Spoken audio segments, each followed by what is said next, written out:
Bom dia, nono ano, tudo bem com vocês? Como eu falei para vocês no grupo, eu gravei 2 vídeos, certo? Para vocês.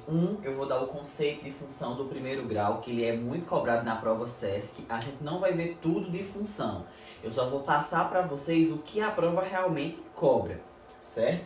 Vou fazer umas 3 ou 4 questões com vocês para vocês terem noção de mais ou menos como é que essa prova vai pedir esse assunto. E eu vou fazer um outro vídeo só com resoluções de questões, que vai misturar um pouquinho de matemática e um pouquinho de geometria, certo? Para vocês irem tendo noção. Como eu disse a vocês, antes de gravar esse vídeo, eu dei uma pesquisada na educação de como é que está acontecendo lá no Rio de Janeiro. E como está realmente sem aulas, eu acredito que as questões elas sejam mais semelhantes a essas que eu vou estar mostrando a vocês. Eu não sei se vocês já responderam todas as provas, mas começa assim. 2015, 2016 e 2017, as provas são bem simples. Aí a de 2018, a prova foi dificílima, questões complicadas, teve até questão anulada. A 2019 foi uma prova fácil, não foi uma prova difícil, mas teve 2 ou 3 questões que foi realmente pesadas na parte de matemática. E na do ano passado, a prova foi muito complicada. Quem já resolveu, viu que a prova do ano passado tem questões que você disse assim, meu Deus, eu não estudei isso. Inclusive, tem até umas questões que me perguntaram, que eu disse, eu vou esperar logo eu explicar o assunto, você vai fazer alguns exercícios, depois eu resolvo. Porque se eu for só explicar a questão de relações trigonométricas que caiu na prova, que mistura seno, cosseno e tangente lá, você vai dizer que eu não sei de nada. Mas calma, que é assim mesmo. Sempre o que é novo causa medo. E como vocês não estudaram isso ainda na escola, estão vendo aqui só comigo nessas aulas, passa a ser um pouco mais complicado. Já enrolei demais, então vamos para a função do primeiro grau. Função do primeiro grau, gente, é toda função que é dada através da seguinte expressão. F de x é igual a ax mais b. Vocês estão vendo a equação do segundo grau com o Carlos e vocês já sabem o que é coeficiente, o que é a, o que é b, o que é c. Aqui a gente também vai ter 2 deles. A gente vai ter o a e o b. Só que agora... Ai, não vai atrapalhar. Só que agora eu vou ter o quê? Ó? F de x sendo igual a ax mais b. Esse b é o que a gente chama de termo independente. Ele vai cortar o eixo y daqui a pouco, quando eu for mostrar a vocês o gráfico da função. Esse valor de a, ele é quem vai dizer quantas vezes a função vai variar. E é o a também que vai classificar a função em crescente e decrescente. Veja então a importância do termo a. Ele faz 2 coisas. Ele tanto vai fazer a variação do x, né? Claro, quantas vezes vai ser necessário que multiplique, quanto ele vai indicar o valor de... ou quanto ele vai indicar o sinal da função. Se ela vai ser positiva ou se ela vai ser negativa. Quando o a é positivo, pessoal, a função ela é crescente. Quando o a é negativo, a função ela é decrescente. Sim, o que é que isso vai mudar na minha vida, professor? Para a prova SESC, não muita coisa. Apenas na interpretação de gráfico, caso caia, como eu vou mostrar aqui para vocês. Mas futuramente, aí nas questões que vocês vão ver, é importante saber que quando o gráfico ele parte do zero subindo, você tem uma função crescente, ou seja, o a é positivo. E quando ele desce e vai até o zero, você tem uma função decrescente, o a ele é menor do que zero. Professor, tá muito complicado sem imagens. Vamos ver com imagem, olha só. Passa. Com as imagens fica mais fácil distinguir. Quando o a é positivo ou maior do que zero, veja que a função ela cresce. Quando o a é negativo, ela começa a decrescer. Ah, professor, é muito difícil, porque aqui como é que eu vou saber? Olha a direção que a seta tal. Ela vem crescendo e aqui ela vem decrescendo. Geralmente elas vão ter uma setinha apontando a direção em que estão indo. Esse aqui eu não botei, mas ela geralmente vai ter. Então essa aqui ela cresce e essa daqui ela decresce. Olha uma coisa interessante para vocês não esquecerem. A função crescente, à medida que os valores de x aumentam, os valores de y também aumentam. Ou seja, vai aumentar tanto x quanto y. Ah, professor, não estou vendo y aqui. Eu acho que Carlos já falou para vocês que f de x é a mesma coisa de y. Certo? Então cuidado para não esquecer. Veja que B aqui está cortando o eixo Y nos 2 gráficos. E o X crescendo. E na função decrescente, nono ano, à medida que os valores de x aumentam, os valores de y vão diminuindo. Ou seja, quando o x vai aumentando, o valor de y vai diminuindo, até se tornar zero e ter somente x. Quando eu represento uma função constante, gente, eu não vou ter esse valorzinho daqui, vai ser somente f de x igual a b, cortando só o eixo y, certo? É importante saber disso também. Olha só. Ah, professor, isso é simples. É só ter a fórmula e depois você olhar o gráfico para saber se é crescente ou se é decrescente. Ele não é um assunto difícil, a função do primeiro grau. O que é que fica difícil nele, nono ano? Fica difícil como você interpreta a questão. A fórmula eu sei que vocês não vão esquecer. Mas será que na hora de interpretar vocês vão conseguir? Bora lá ver se vocês conseguem, olha só, nos exemplos que eu vou estar passando para vocês. Esse primeiro exemplo aqui, nono ano, ó. Hoje o pincel não tá bom comigo aqui. Um motorista de táxi, e ó, questões de táxi, questões de pizzaria, questões que vai envolver um valor fixo e um valor variável, sempre cai função. Um motorista de táxi cobra R$ 3,50 de bandeirada, isso é o valor fixo. Se é o valor fixo, nono ano, você já pode subentender que é o valor de B, que ele não vai mudar. Mais 70 centavos por quilômetro rodado, que é o valor variável. Se é o valor variável, nono ano, você já pode considerar que é o valor de A. Por quê? Porque A é quem vai variar. Determine o valor a ser pago por uma corrida relativa a um percurso de 18 km e a função do primeiro grau dessa situação. Vamos montar essa função. Para montar ela, eu escrevo a fórmula de função do primeiro grau, ax mais b. Depois eu substituo os valores. Ó. F de x ele não muda e vai ficar, quem é A? É o valor que varia, então é 0,70. Então vai ficar 0,70 x mais b, que vale 3,50. Então aqui, nono, eu já fiz o que, ó? Montei a minha função do primeiro grau. Agora eu quero saber quanto eu vou pagar se eu fizer uma viagem que tenha 18 km no percurso. Professor, como é que eu faço isso? É simples, basta você substituir aqui esse x por 18 e encontrar f de x. Bora lá, ó. F de x é igual a 0,70 vezes 18 mais 3,50.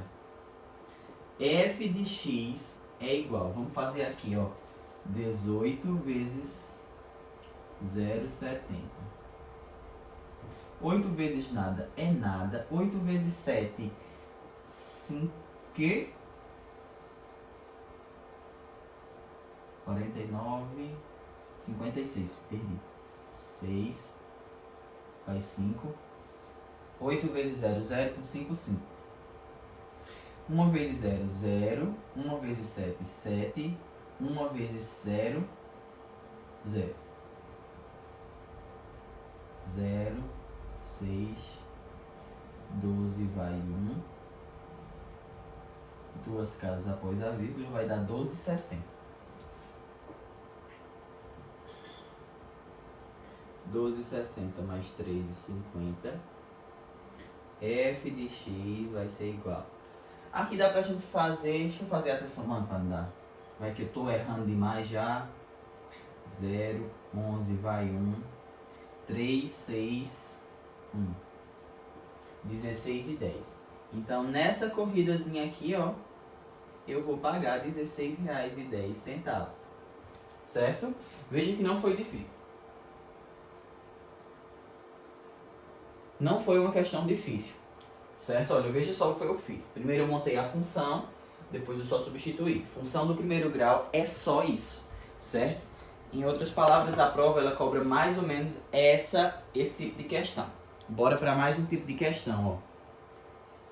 Deixa eu apagar aqui.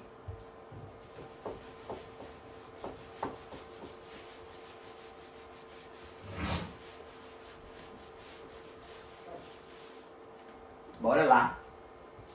O preço de venda de um livro é R$ 25 a unidade.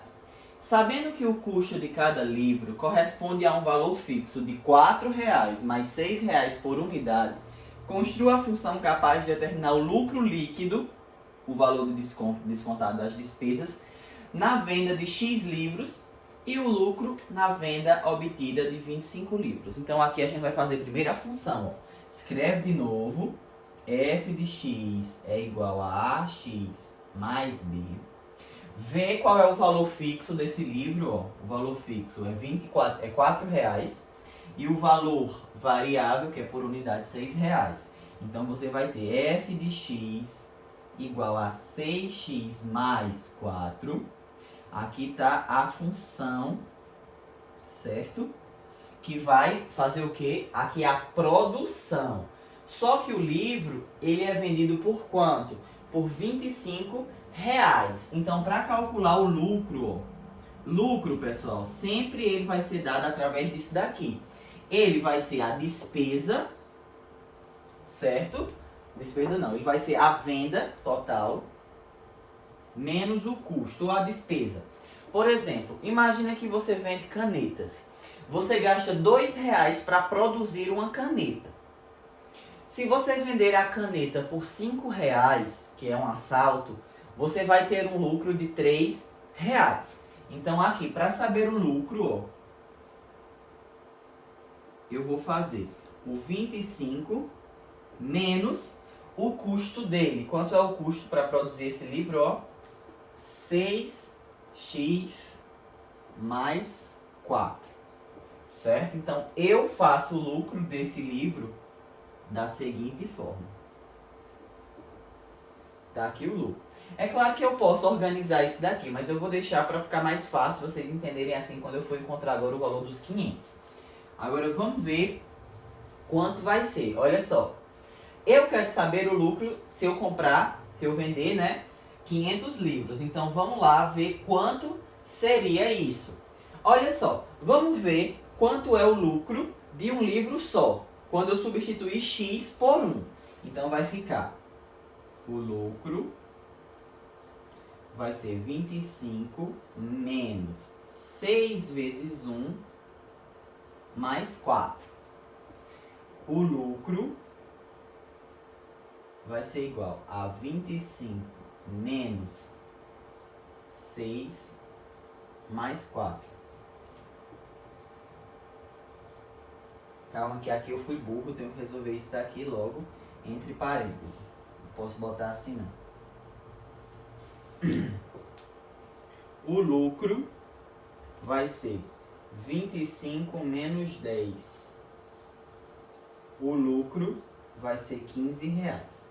Então, cada livro eu vou lucrar exatamente R$15. Se eu vou lucrar R$15 por esse livro, como é que eu vou fazer aqui ele, ó? 500 que eu vou vender vezes 15. 5 vezes 0, 0. 5 vezes 0, 0. 5 vezes 5, 25. 1 vezes 0, 0. 1 vezes 0, 0. 1 vezes 5, 5. 0, 0, 5, 7. Então, eu vou lucrar com a venda de 500 livros exatamente 7.500. Perdão aqui porque eu não coloquei o parênteses, mas eu esqueci. Eu tenho que colocar o valor do custo em parênteses, porque senão aqui vai dar um valor alterado. Ou então eu resolveria aqui de lado, porque viajei aqui na maionese. Então eu primeiro descobri a função que ele vai gastar, que é o que ele gasta para fazer um livro. 6 vezes x mais 4, ó, valor fixo e valor variável. Encontrei que ele gasta R$10 para produzir um livro. Se ele está vendendo por R$25, quanto é o lucro dele? 15. Como ele vai querer vender 500 livros, ele vai lucrar R$7.500. Veja que não foi difícil. Agora o pincel caiu debaixo do meu guarda-roupa. Vida que segue. Vamos para a próxima. Essa já é a nossa última questão, certo? Ele pede só para a gente colocar a função do lucro, que é bem semelhante a essa que eu fiz.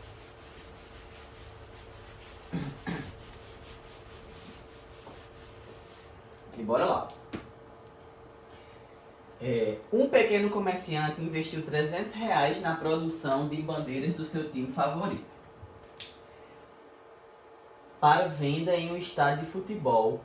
Foram vendidas X bandeirinhas ao preço de R$8 cada uma. Então o lucro obtido na venda das bandeirinhas é dado por, olha só, ele gastou R$300, certo?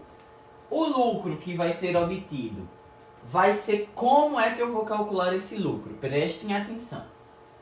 O lucro a gente sabe que tem o que eu gastei menos o que eu vou ganhar. Então bora lá. Qual dessas funções aí representa o lucro desse vendedor? Vai ser somente o valor, ó, exemplo, vai ser somente o valor das bandeirinhas que ele vai vender? Não, não é essa. Vai ser o valor que ele gastou, mas o valor que ele vendeu aqui, ó, também não vai ser essa. Vai ser o valor negativo das duas? Também não vai ser essa. Vai ser o valor que ele vai vender menos os R$300 que ele gastou, o custo dele, ou vai ser os R$300 menos os 8x? Qual vocês acham que vai ser? Essa ou essa? Vai ser justamente o valor de quanto ele vender menos os R$300 aqui, ó, nessa letra. Por quê, professor? Porque vamos dizer que ele venda 100 bandeirinhas. Então vai fazer 8 vezes 100, que vai dar 800, menos o valor que ele gastou, que foi 300. Então o lucro dele vai ser só de R$500, certo? Letra, era para ser letra E, eu botei como se fosse letra C, mas vocês entenderam aí que é a última. Sempre que falar de lucro, gente, cai muito lucro, viu? Quem já respondeu as provas do Rio sabe que cai questões assim. Você tem que ter atenção e interpretar a questão com calma e paciência, porque senão você erra por uma questãozinha besta dessa, ok? Certo? Então, ó, olha só, eu fiz essas questões para mostrar a vocês como mais ou menos função cai. Já lá naquele caderninho que eu dei a vocês de 300 questões, vocês compraram, né? Tem muita questão de função, então vocês já podem começar a responder e tirando dúvidas a respeito desse assunto. Não esqueça de assistir o segundo vídeo, que é só resolução de questões da prova SESC, viu? Porque aí você já vai entender mais ou menos como é que é cobrado. Aqui são questões de vestibulares, questões que eu criei para vocês. E a que eu vou responder agora no próximo vídeo, com essa mesma roupa, é sobre a prova SESC. Então até o próximo vídeo e um abraço a todos vocês. Continuem estudando.